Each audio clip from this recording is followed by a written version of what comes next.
Hi മച്ചാന്മാരെ. അപ്പോൾ നമ്മുടെ എല്ലാവരും വീട്ടിൽ ഇതുപോലെ കൊതുക് ബാറ്റ് എന്നാണ് കേടായി കിടപ്പുണ്ടായിരിക്കും. അപ്പോൾ നമ്മൾ ഈസി ആയിട്ട് നമുക്ക് റിപ്പയർ ചെയ്യാൻ പറ്റുന്നുള്ളൂ. ഇതിൻ്റെ മെയിൻ കംപ്ലയിൻ്റ് എന്ന് പറയുന്നത് ഇതിൻ്റെ ബാറ്ററി കേടാവുന്നതാണ്. അപ്പോൾ മച്ചാന്മാരെ ഇതിന് 5 സ്ക്രൂ ആണ് വരുന്നത്. ഈ 5 സ്ക്രൂ അഴിച്ചാൽ നമുക്ക് ഇത് ഈസി ആയിട്ട് റിമൂവ് ചെയ്യാവുന്നതാണ്. അപ്പോൾ നമ്മളിത് സ്ക്രൂ എല്ലാം അഴിച്ച് മാറ്റിയിട്ടുണ്ട്. അപ്പോൾ നമ്മൾ ഏതായാലും എക്സ്ട്രാ ഒരു ബാറ്ററി നേരത്തെ തന്നെ കണക്ട് ചെയ്തു. ഇത് ഷോർട്ട് വീഡിയോ ആയതുകൊണ്ട് തന്നെ നമുക്ക് ഡീറ്റെയിൽ ആയിട്ട് വീഡിയോ എടുക്കാൻ പറ്റിയില്ല. അപ്പോൾ ഇതിൻ്റെ ഫുൾ വീഡിയോ വേണമെന്നുണ്ടെങ്കിൽ നിങ്ങൾ കമൻറ്റ് ചെയ്താൽ മതി.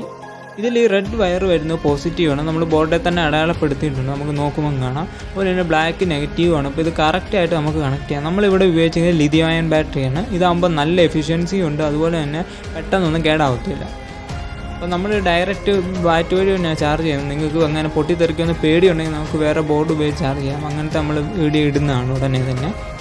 നമ്മുടെ കണക്ഷൻ എല്ലാം കംപ്ലീറ്റ് ആയി. നമ്മളിനി റീപാക്ക് ചെയ്യണം. അപ്പോൾ ബാറ്ററി ചെറുതായിട്ടും തള്ളിക്കെടുക്കണം, അവിടെ ഇരിക്കാനുള്ള സ്പേസ് കുറഞ്ഞു. പിന്നെ മച്ചാന്മാരെ കണ്ടോ, നല്ല പവറുണ്ട്. നമ്മൾ ഉദ്ദേശിക്കുന്നതല്ല, നമ്മുടെ സാധാരണ ലെഡ് ആസിഡ് ബാറ്ററിയെക്കാട്ടി കൂടുതൽ പവറാണ്.